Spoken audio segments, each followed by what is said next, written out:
Hello everyone, good evening. पिछले period में हम चाल के संबंध में पढ़ाई किए थे। आज हम वेग क्या है इस पर चर्चा करेंगे।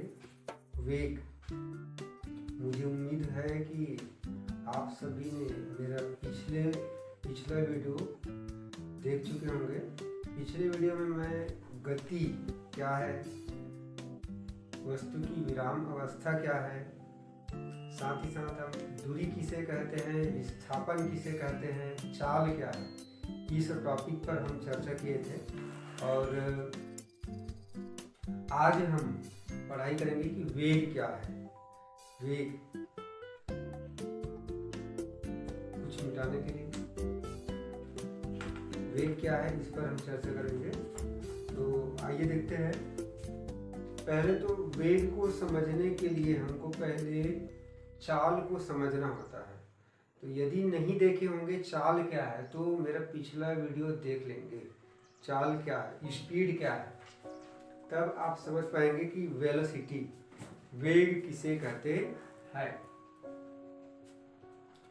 तो बच्चों, पहले हम देखते हैं कि चाल की परिभाषा। चाल की क्या परिभाषा थी? इकाई समय अंतराल में किसी वस्तु द्वारा तय की गई दूरी को चाल कहते हैं। ये वेग की परिभाषा है। मैं आपको चाल की परिभाषा बता रहा हूं। इकाई समय अंतराल में किसी वस्तु द्वारा तय की गई दूरी को चाल कहते हैं। और चाल बराबर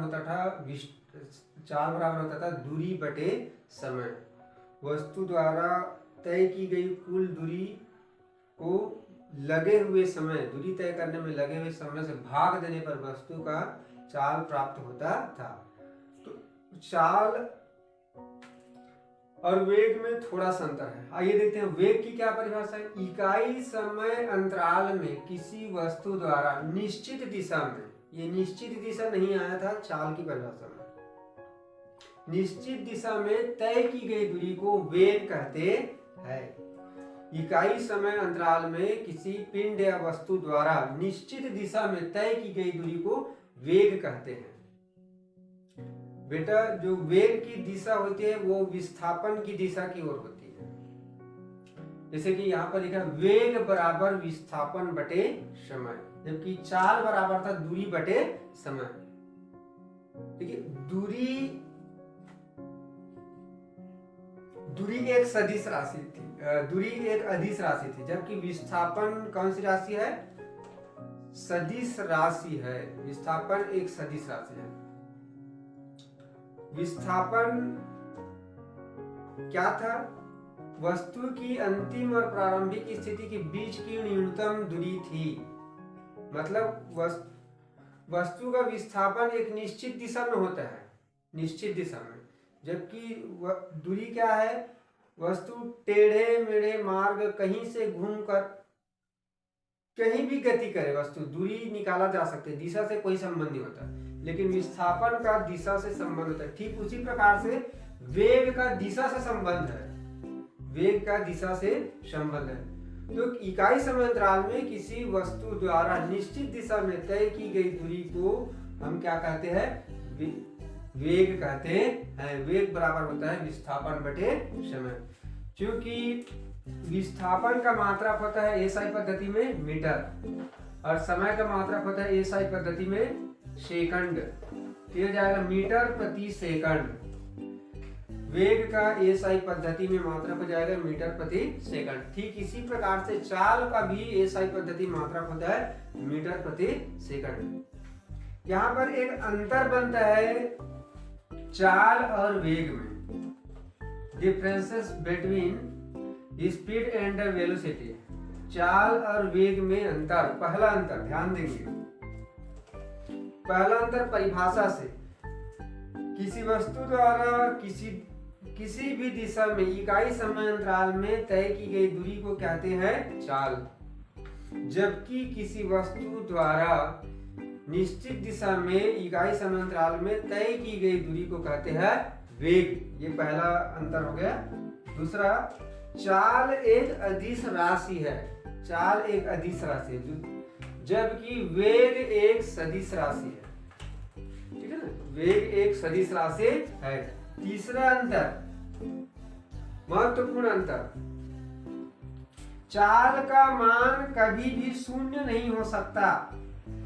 शून्य नहीं हो सकता चाल का मान, जबकि वेग का मान शून्य भी हो सकता है। वेग का मान शून्य भी हो सकता है। इसको थोड़ा हम समझ लेते हैं। जैसे कि एक वस्तु है, बिंदु ए से चलना प्रारंभ करती है, ठीक है, और वो घूम फिर करके वस्तु कहाँ जाती है, बिंदु ए पर ही आ जाती है। मान लीजिए कुल मार्ग की लंबाई क्या हो गई, चलिए मान लेते हैं 90 किलोमीटर है टोटल दूरी। ए से ए तक की दूरी क्या हो गई, 90 किलोमीटर। और समय लग गया, मान लेते हैं कि 30 मिनट का समय लगा है। 30 मिनट इस दूरी को तय करने में लगा है, 30 मिनट। तो चाल निकालते हैं हम। चाल भी बराबर क्या होता है, डी बटे टी, दूरी बटे समय। निकाल लीजिए, 90 किलोमीटर की दूरी तय की है और कितना समय लगा है, 30 मिनट का समय लगा है। 3 तिया 9, ये जीरो काट गया, 3 किलोमीटर प्रति मिनट, ये है चाल। उस वस्तु का क्या हो गया, चाल 3 किलोमीटर प्रति मिनट। लेकिन वेग का मान देखिए, वेग बराबर भी क्या हो गया, v बराबर d बटे टी, विस्थापन बटे समय। तो विस्थापन देखिए बेटा, विस्थापन क्या है, वस्तु की प्रारंभिक स्थिति, प्रारंभ में कहां पर थी वस्तु, बिंदु ए पर, और घूम फिर के चल के कहां पर आ गई, ए पर। तो विस्थापन कुछ हुआ क्या, जीरो। विस्थापन का मान हो जाएगा 0 किलोमीटर। वस्तु की प्रारंभिक स्थिति और अंतिम स्थिति के बीच की दूरी है 0 किलोमीटर। और समय क्या है, समय तो वही लगा, 30 मिनट लगा है, 30 मिनट। 0 को 30 से भाग दोगे तो आता है 0। अतः वेग का मान शून्य हो सकता है, जबकि चाल का मान कभी भी शून्य नहीं हो सकता। तो यह है मुख्य अंतर चाल और वेग में। आप समझ गए। एक परिभाषा से लेंगे अंतर, दूसरा क्या लेंगे, एक है अदिश राशि है चाल, दूसरा है सदिश राशि है वेग, तीसरा चाल का मान शून्य नहीं हो सकता जबकि वेग का मान शून्य भी हो सकता है। तो ये एक इंपॉर्टेंट अंतर है। कहने का आशय यह है कि वेग का संबंध दिशा से है, दिशा से। चाल के साथ साथ यदि हम वेग व्यक्त, चाल के साथ साथ यदि हम दिशा व्यक्त करें, दिशा, तो वही चाल कहलाएगा वेग। ठीक है। और इसके पहले वीडियो में मैं बताया था कि एक समान चाल किसे कहते हैं, एक समान चाल, और बताया था मैं कि परिवर्ती चाल। इन टॉपिक पर चर्चा हो चुकी है। आइए हम अब आगे पढ़ेंगे गतियों के ग्राफ। गतियों के ग्राफ के बारे में पढ़ेंगे हम। देखिए, अभी मैं आप लोगों को जो चाल और वेग बताया हूं, यह है औसत वेग और औसत चाल।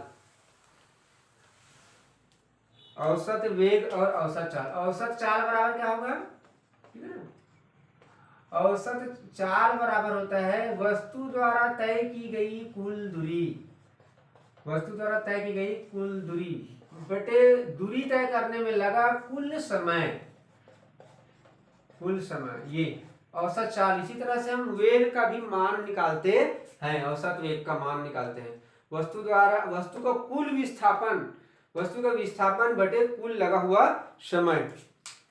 तो बेटा देखिए, जैसे कि एक बस निकलती है दुर्ग से रायपुर के लिए, एक बस निकलती है दुर्ग से रायपुर के लिए, दुर्ग से रायपुर के लिए निकलती है एक बस। बस को मान लेते हैं वस्तु बस। अभी दुर्ग से रायपुर के लिए निकलते हैं। मान लीजिए अब ये इस तरह से गति करते हुए रायपुर पहुंचते हैं। आप देखेंगे तो इसका हम क्या कर सकते हैं, औसत चाल की गणना तो हम कर सकते हैं, वेग की भी हम गणना कर सकते हैं। औसत चाल और औसत वेग की गणना हम कर सकते हैं। दुर्ग से रायपुर तक पहुंचती है तो कुल कितनी दूरी तय की और कुल कितना समय लगा। लेकिन बात यह है कि बस कई जगहों पर रुकती है, कई जगहों पर बस स्टॉप होता है, कई जगहों पर बस रुकती है। तो हर जगह देखिए कई समय अंतराल बन जाते हैं, कई समय खंड बन जाते हैं, 1 मिनट से 5 मिनट के बीच, 5 मिनट से 10 मिनट के बीच। तो बीच बीच का, ठीक है ना, बीच बीच का हम क्या निकाल सकते हैं, चाल निकाल सकते हैं, वेग निकाल सकते हैं। वही कहलाता है तात्क्षणिक चाल और तात्क्षणिक वेग। कहीं पर भी किसी भी समय खंड के लिए तो ये ज्यादा बेहतर रहता है ग्राफी विधि द्वारा निकालना। ग्राफी विधि द्वारा कहीं पर एक तो औसत हो गया जिसके बारे में हम पढ़ते आए हैं अभी, लेकिन हम बीच बीच का भी हम क्या निकाल सकते हैं, विभिन्न समय खंड का चाल निकाल सकते हैं, वेग निकाल सकते हैं। तो आइए इसको ग्राफी विधि द्वारा, ग्राफ से समझना ज्यादा बेहतर रहता है। तो आइए एक हम बनाते हैं। एक अपूर्वा नाम की लड़की है, अपूर्वा, और यह प्रतिदिन अपने घर से स्कूल जाती है। यह प्रतिदिन घर से स्कूल जाती है, मतलब ये यात्रा करती है लड़की, घर से स्कूल डेली जाती है। तो इनके यात्रा का जो एक मतलब देखिए, कोई भी व्यक्ति गति करती है तो एक तो समय लगता है, कोई भी वस्तु गति करती है तो समय लगता है। दूसरी बातें होती है कि अपने स्थान को परिवर्तित करते हैं, गति में ही होता है, समय लगता है और क्या करते हैं, स्थान परिवर्तित करते हैं। तो क्या होगा,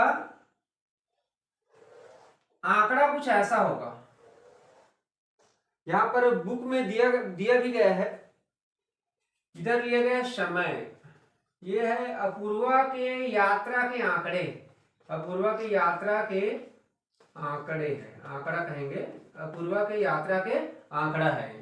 समय दिया गया है इसका मिनट में, समय मिनट में दिया गया है, और दिया गया है दूरी दिया गया है मीटर में दिया गया है, दूरी को दिया गया है मीटर में, ये ठीक है ना। यहां पर दिया हुआ आंकड़े कि अपूर्वा पहले 2 मिनट में 12 मीटर की दूरी तय करती है, अगले 2 मिनट यानी कि चौथे मिनट पर वह 24 मीटर की दूरी तय करती है। इस तरह से 6वें मिनट पर पहुंच जाती है 36 मीटर की दूरी, 8वें पर ये हो जाती है 48 मीटर की दूरी तय करती है। इसी प्रकार से ये 10वें मिनट पर पहुंच जाती है, ये 60 मीटर की दूरी तय करती है, और 12वें मिनट पर ये 72 मीटर की दूरी तय कर लेती है।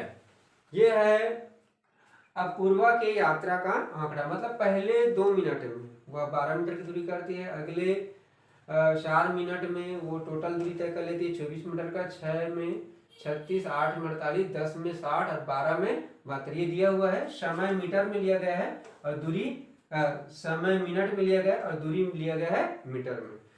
आइए इसको हम इस आंकड़ों को ग्राफ में व्यक्त करते हैं। आप सभी जानते हो ग्राफ आप सभी को पता है, ग्राफ में होता है, ग्राफ पेपर आप देखे भी होंगे। ग्राफ में इस तरह से एक होता है मूल बिंदु होता है, और उस मूल बिंदु को कहा जाता है O।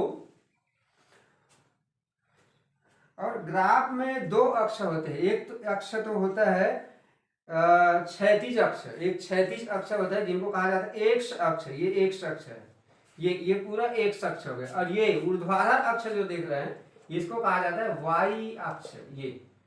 ये ऊर्ध्वाधर आप देख रहे हैं वाई अक्ष हो गया, और क्षैतिज जो आप देख रहे हैं एक्स अक्ष हो गए। हम व्यक्त करेंगे बेटा एक्स अक्ष पर समय को व्यक्त करेंगे, ये एक्स अक्ष पर समय, और वाई अक्ष पर हम व्यक्त करेंगे दूरी को। ध्यान रखना ये समय और दूरी के बीच खींचा गया ग्राफ है, ये कोई यात्रा के रास्ता का ग्राफ नहीं है, ये समय और दूरी के बीच खींचा गया ग्राफ है। चलिए हम मान लेते हैं ये एकक सेंटीमीटर की, इसको मान लेते हैं हम क्या पर पैमाना मानना पड़ेगा। ये 1 centimetre, 2 centimetre, 3 centimetre, 4 centimetre, 5 centimetre, 6 centimetre, 1 centimetre, 2, 3, 4, 5, 6, इस तरह से इस एकक सेंटीमीटर इसको मान लेते हैं। अब हम क्या करेंगे, थोड़ा पैमाना मानेंगे, पैमाना, ठीक है ना। पैमाना क्या मानेंगे, हाँ, एक्स अक्ष पर हम ले लेते हैं, समय ले रहे हैं तो 2 मिनट बराबर 2 मिनट, एक्स अक्ष पर 2 मिनट बराबर ले लेते हैं हम 1 सेंटीमीटर, ये मतलब 1 सेंटीमीटर की दूरी में 2 मिनट को हम व्यक्त करेंगे। इसी तरह से y अक्ष पर हम व्यक्त करेंगे हाँ, y अक्ष पर हम व्यक्त करेंगे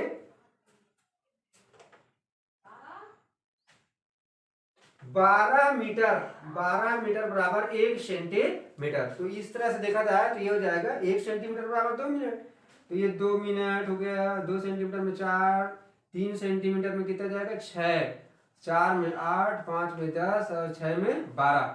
इसी तरह से y अक्ष पर 1 सेंटीमीटर बराबर 12 मीटर, तो 12, 2 में 24, 3 में 36, 4 सेंटीमीटर में क्या हो जाएगा 48, 5 में 60 और 6 में कितना जाएगा 72। ये लीजिए, अब आंकड़ों के अनुसार से समय और दूरी को आप मिलाइए। चलिए, तो ये देखिए 2 मिनट में कितनी दूरी तय की थी 12, तो यहाँ तक मिलाइए इसको, ये 12 तक मिलाते हैं, ये एक बिंदु प्राप्त हो गया यहाँ पर। इसी तरह से 4 में 24, 4 में क्या हो गया ये 24 मीटर की दूरी तय की थी। 6 में कितना 36, ये 6 में 36 हो गया, और 8 में 48, 8 मिनट में 48, 10 में ये दिया हुआ है 10 में 60, और 12 में 72 मीटर की दूरी तय कर। अभी इस तरह से ये कटान बिंदु प्राप्त होता है, समय और ये दूरी दोनों को हम मिला रहे हैं, तो इसको क्या करते हैं मूल बिंदु से एक रेखा खींच देते हैं इस तरह से, तो ये ग्राफ प्राप्त होता है। क्या प्राप्त होता है, ग्राफ, यही ग्राफ है, ये देख सकते हैं। ये जो रेखा है ये एक्स अक्ष समय और y अक्ष दूरी के बीच खींचा गया ये क्या है, ग्राफ है। बेटा आइए देखते हैं, इसका अवलोकन करें, इस ग्राफ को देख करके, यही ग्राफ है ना, ये सीधी रेखा जो प्राप्त हुई है इसको ग्राफ कहते हैं, जो कि एक्स अक्ष और y अक्ष के बीच समय और दूरी के बीच खींचा गया ग्राफ है। आइए कुछ क्या है प्रश्न दिए हुए, उनका हम क्या करते हैं ग्राफ को देख करके अवलोकन करते हैं। पहला प्रश्न दिया हुआ है, अपूर्वा ने पहले 2 मिनट में कितनी दूरी तय की। पहले 2 मिनट, ग्राफ देख के बताइए। पहले 2 मिनट में 12 मीटर की दूरी तय की है, ध्यान देंगे, पहले 2 मिनट में 12 मीटर की। फिर प्रश्न है, अपूर्वा ने दूसरे 2 मिनट में कितनी दूरी तय की। दूसरे 2 मिनट क्या आ जाएगा, ये 2 मिनट से 4 मिनट के बीच, ये यहाँ पर ये दूसरा 2 मिनट है। दूसरे 2 मिनट में भी कितनी दूरी तय की 12, क्योंकि 2 मिनट में 12 मीटर की दूरी तय कर ली थी। पहले 2 मिनट में 12 मीटर की दूरी तय की, दूसरे 2 मिनट में 2 से 4 के बीच फिर 12, दूसरे 2 मिनट में फिर 12 मीटर की दूरी तय की है। पहले 2 मिनट में ही 12 मीटर की दूरी, दूसरे 2 मिनट में भी 12 मीटर की दूरी तय की है। फिर अगला प्रश्न, अपूर्वा ने 10 से 12 मिनट में कितनी दूरी तय की। 10 से 12 मिनट के बीच कितनी दूरी तय की। यहाँ पर देख लीजिए 60 और 12 72, यहाँ पर भी उन्होंने इस 10 से 12 जो कि 2 मिनट का समय अंतराल है, 10 से 12 समय अंतराल जो दिया है इसमें 2 मिनट का समय अंतराल, इनमें भी उन्होंने 12 मीटर की दूरी तय की। और लास्ट क्या बोलते हैं, क्या ये सभी दूरियां बराबर है। बिल्कुल राइट, सभी दूरियां बराबर है। पहले 2 मिनट में 12 मीटर की दूरी, दूसरे 2 मिनट में भी 12 मीटर की दूरी, तीसरे 2 मिनट में भी 12 मीटर की दूरी, चौथे 2 मिनट में भी 12 मीटर की दूरी, और पांचवें 2 मिनट में भी 12 मीटर की दूरी, छठवें 2 मिनट में भी 12 मीटर की दूरी तय की है। बेटा ऐसी गति को कहा जाता है एक समान गति। ट्राई टू अंडरस्टैंड एक समान गति। ये देखिए, समान समय अंतराल में, समान समय अंतराल क्या है? 2-2 मिनट। समान समय अंतराल में वस्तु जब समान दूरी तय करती है तो ऐसी गति को कहा जाता है एक समान गति। देख सकते हो आपकी हर 2 मिनट में 12 मीटर की दूरी तय कर रही है।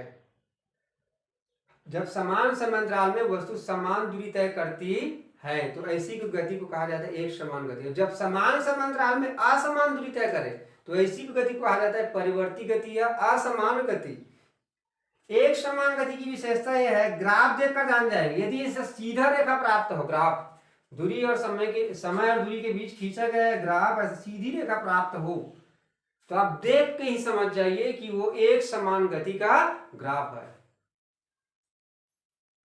ओके एवरीबॉडी, अब देखिए ऐसी जो ग्राफ है, देखिए बेटा आप क्या कर सकते हैं, यदि एक समान गति का ग्राफ दिया है तो कहीं पर भी किसी भी समय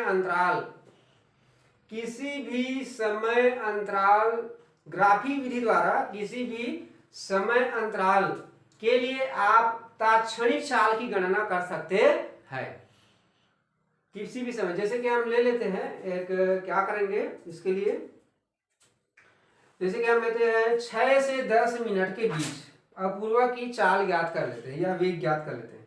6 से अपूर्वा की चाल ज्ञात कर लेते हैं 6 से 10 मिनट के बीच।